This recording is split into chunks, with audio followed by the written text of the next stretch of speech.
விவசாய சின்னம் இருந்தால் வாக்கு அதிகமாகி விடும் என்று எடுத்துக்கொண்டீர்கள். என்ன நடந்தது? என் அன்பு உடன் பிறந்தானே, என்ன நடந்தது? உனக்கு சொல்லுவேன் நீ யார் என்று, உனக்கு சொல்லுவேன் நீ யார் என்று ஆழ்மனதில் பதிவு செய்து கொள்.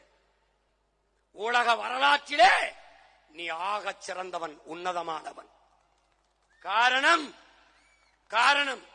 கையறு நிலையில் விடப்பட்ட தமிழ் தேசியனத்தின் பிள்ளைகள் நாம்.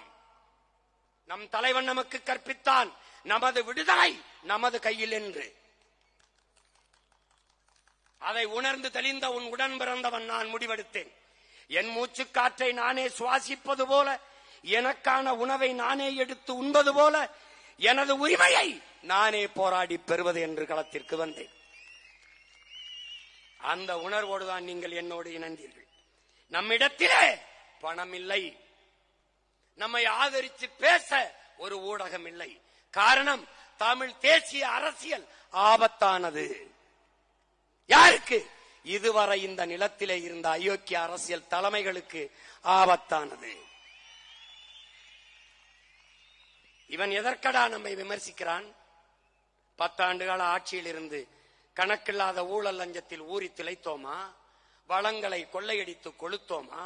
முறையற்ற நிர்வாகத்தை செய்தோமா? நாடெங்கிலும் கணக்கில்லாத கற்பழிப்புகள், கொலைகள் நடந்ததா? இல்லை.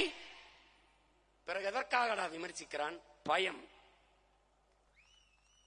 சீமான் வளர்ந்து விடுவானோ, வென்று விடுவானோ, நாம் தமிழர் கட்சி ஆட்சி அதிகாரத்திற்கு வந்து விடுமோ என்ற அச்சம்.